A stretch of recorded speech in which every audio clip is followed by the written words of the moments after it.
Morning बच्चों। हम लोग विज्ञान में नया अध्याय गुरुत्वाकर्षण इस अध्याय में हम लोग देखते हैं।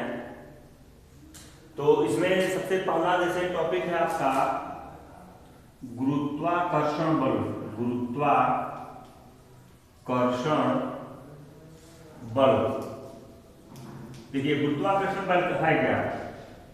जैसा कि हम जानते हैं कि जब हम किसी भी वस्तु को ऊपर की ओर फेंकते हैं तो वह कुछ ऊंचाई पर जाने के बाद पुनः पृथ्वी पर वापस लौट आती है। तो इसका अर्थ यह हुआ कि पृथ्वी उस वस्तु पर एक बल अपने केंद्र की ओर लगाती है जिसे हम लोग गुरुत्वाकर्षण बल कहते हैं।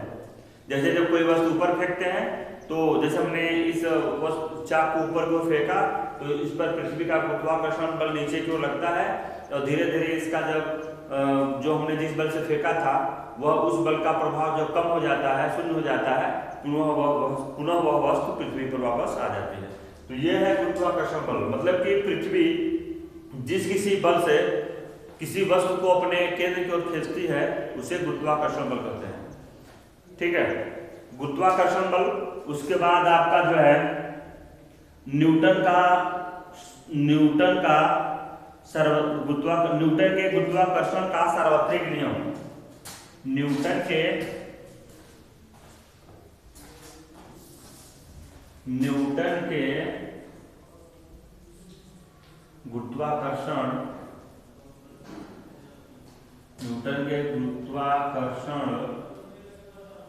का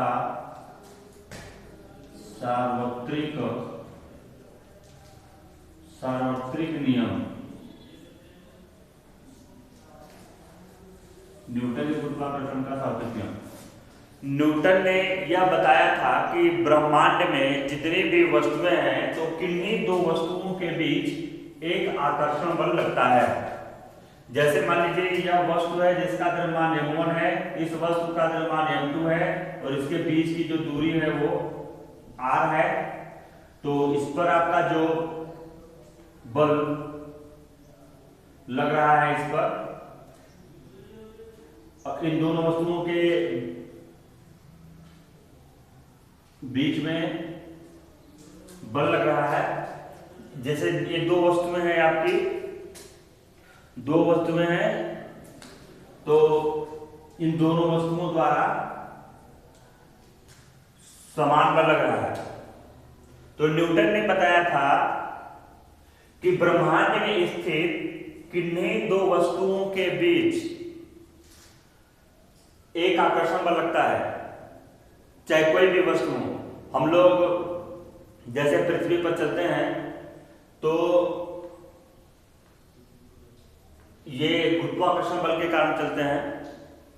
न्यूटन के सार्वत्रिक गुरुत्वाकर्षण का सार्वत्रिक नियम में क्या है कि जब ब्रह्मांड में स्थित किन्हीं दो वस्तुओं के बीच लगने वाला जो आकर्षण बल है उन दोनों पिंडों के, पिंड कहें चाहे वस्तु कहें, उन दोनों पिंडों के द्रव्यमानों के गुणनफल के होता है अनुक्रमानुपाती। न्यूटन के सार्वत्रिक गुरुत्वाकर्षण के नियम के अनुसार ब्रह्मांड में स्थित किन्हीं दो पिंडों के बीच लगने वाला आकर्षण बल उन दोनों पिंडों के द्रव्यमानों के गुणनफल के अनुक्रमानुपाती तथा उनके बीच की दूरी जो r है उसके वर्ग के व्युत्क्रमानुपाती होता है। अनुक्रमानुपाती का मतलब यह होता है कि जैसे अगर एक राशि का मान बढ़े तो दूसरी का भी बढ़े, और व्युत्क्रमानुपाती मतलब उल्टा होता है, अगर एक का बढ़े तो दूसरे का घटे, दूसरे का एक का घटे तो दूसरे का बढ़े। अगर दोनों समीकरणों को हम मिला दें तो यह अनुक्रमानुपाती m1 m2 upon r square हो जाएगा। अगर हम यहां से अनुक्रमानुपाती का चिन्ह हटाएंगे तो यह equal to g m1 m2 upon r square हो जाएगा। ठीक है, ये न्यूटन का सार्वत्रिक गुरुत्वाकर्षण नियम है, जहां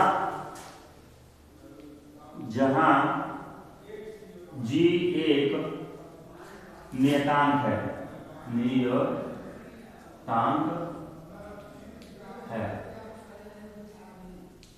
ठीक है, जी एक नियतांक है और जी का मात्रक जैसे ज्ञात करना है तो हम कैसे ज्ञात करेंगे जी का मात्रक? इस सूत्र से जी इक्वल टू हो जाएगा, जी इक्वल टू हो जाएगा एफ आर स्क्वायर बटे m1 m2।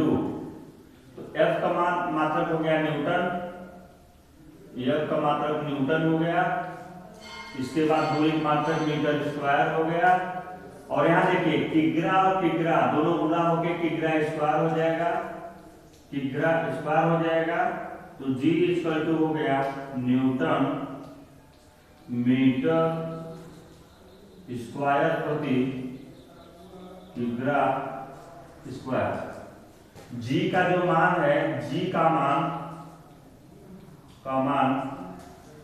6.67 इंटू 10⁻⁻11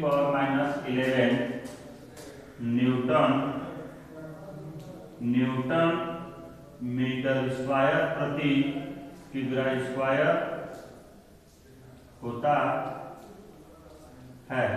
तो ये है न्यूटन के सरासरी गुरुत्वाकर्षण का नियम और ये सरासरी गुरुत्वाकर्षण नियतांक। ठीक है,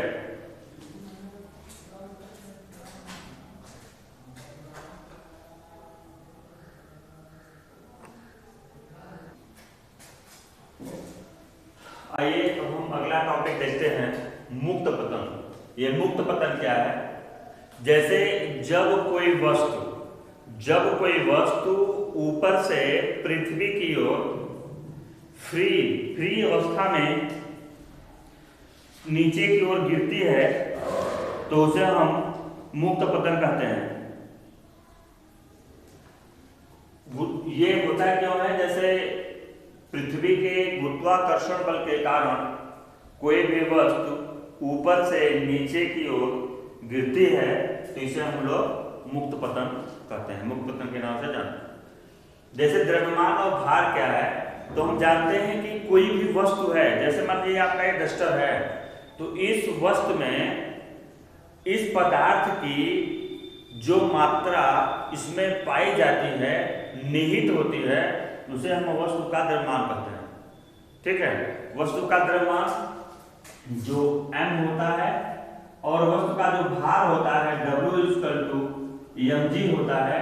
तो कहने का मतलब ये हुआ कि जो वस्तु का भार है उस वस्तु में पदार्थ की जो पाई जाने वाली मात्रा है और इस वस्तु पर नीचे की ओर जो गुरुत्वीय त्वरण लग रहा है, दोनों का गुणा करने पर हमें भार ज्ञात हो जाता है।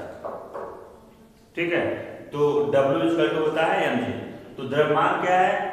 द्रव्यमान किसी वस्तु में, किसी पदार्थ में पाई जाने वाली उसकी जो मात्रा होती है वह उसका द्रव्यमान कहलाती है। मतलब कि किसी भी वस्तु में निहित उस पदार्थ की मात्रा उसका द्रव्यमान कहलाती है, तथा किसी भी वस्तु के द्रव्यमान और गुरुत्वीय त्वरण के गुणनफल को उस वस्तु का भार कहते हैं। वस्तु, और एक चीज ये भी ध्यान दीजिए, वस्तु का चंद्रमा पर भार जैसे ज्ञात करना हो तो यदि किसी भी वस्तु का जैसे पृथ्वी पर जितना भार होगा उस वस्तु का चंद्रमा पर भार पृथ्वी के भार का 1/6 हो जाएगा। जैसे किसी वस्तु का अगर पृथ्वी पर भार 60 किग्रा है, 60 किग्रा है, ठीक है, 60 किग्रा है अगर पृथ्वी पर भार, तो चंद्रमा पर कितना हो जाएगा आपका 1/6। तो 60 किग्रा है तो चंद्रमा पर 1/6 गुणित 60 बराबर 10 किग्रा हो जाएगा पृथ्वी पर, और ये चंद्रमा पर भार वस्तु का, किसी भी वस्तु का पृथ्वी पर भार अगर 60 किग्रा है तो चंद्रमा पर हो जाएगा 10 किग्रा, क्योंकि चंद्रमा पर पृथ्वी के भार का 1/6 होता है। अब जैसे एक है उत्प्लावन बल, तो हम जानते हैं कि जब भी हम किसी वस्तु को किसी द्रव में, जैसे अगर पानी को ले लिया जाए तो यदि हम किसी वस्तु को अगर पानी में डुबाएं, किसी भी द्रव द्वारा लगता है, लेकिन हम यहाँ मान लो पानी ले लेते हैं, पानी आसानी से आपको मिल जाएगा। तो यदि हम किसी वस्तु को पानी में डुबाएं तो उस वस्तु पर पानी के द्वारा उस वस्तु की निचली सतह पर ऊपर की ओर एक बल लगता है, जिसे हम लोग उत्प्लावन बल कहते हैं। जैसे जल से भरी हुई बाल्टी अगर कुएं में हो, हम वहां से उसको ऊपर की ओर जब खींचते हैं तो जब बाल्टी पानी में होती है तो हमें हल्की महसूस होती है, और जैसे ही पानी से बाहर आती है तो वह भारी महसूस होने लगती है। इसका मतलब यह हुआ कि जल द्वारा, पानी द्वारा ऊपर की ओर एक बल लगता है, जिसे हम उत्प्लावन बल कहते हैं। ठीक है, उत्प्लावन बल।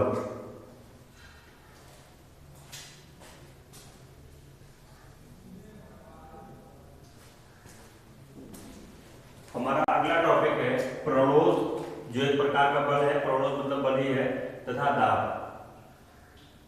तो दाब की परिभाषा यहाँ पर क्या होती है? कोई भी जो एकांक क्षेत्रफल, मतलब कि जैसे 1 मीटर स्क्वायर हमने क्षेत्रफल ले लिया, तो एकांक क्षेत्रफल पर लगने वाले बल को हम दाब कहते हैं।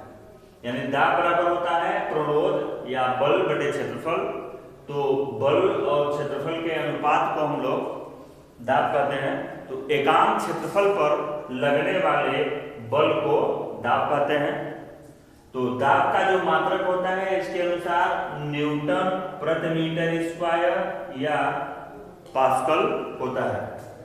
अगला टॉपिक हमारा है आर्किमिडीज का सिद्धांत। देखिए, आर्किमिडीज एक वैज्ञानिक थे। इन्होंने क्या बताया था? जैसे यह बताया कि जब हम किसी वस्तु को किसी द्रव में अंशतः या पूर्णतः, अंशतः का मतलब होता है कि उस वस्तु को थोड़ा डुबाए, थोड़ा सा भाग डुबाए, कुछ भाग डुबाए, और पूर्णतः मतलब पूरा डुबा दिए। जब हम किसी वस्तु को किसी द्रव में अंशतः या पूर्णतः रूप से डुबोते हैं तो हमें उस वस्तु के भार में कमी का आभास होता है, क्योंकि द्रव उस वस्तु पर ऊपर की ओर बल लगाता है। और यह जो कमी होती है उसके भार में, उस वस्तु द्वारा हटाए गए द्रव के भार के बराबर होती है। तो हम ये भी जानते हैं कि अगर किसी वस्तु को किसी द्रव में अगर डुबाएंगे तो जितना वस्तु का आयतन होगा, अपने आयतन के बराबर द्रव बाहर निकालेगी, द्रव को हटाएगी, या उस वस्तु के भार में जितनी कमी प्रतीत होगी तो वह कमी उस वस्तु द्वारा हटाए गए द्रव के भार के बराबर होगी। जैसे इन्होंने ये भी बताया कि यदि किसी वस्तु का घनत्व द्रव के घनत्व के बराबर होगा तो वस्तु जल की सतह को छूते हुए, माने डूब करके जल की ऊपरी सतह को छूते हुए तैरेगी। यदि किसी वस्तु का घनत्व द्रव के घनत्व से ज्यादा है तो वह वस्तु द्रव में डूब जाएगी, और किसी वस्तु का घनत्व द्रव के घनत्व से कम है तो वह वस्तु उस द्रव के ऊपर तैरती रहेगी। तो ये था आर्किमिडीज का सिद्धांत।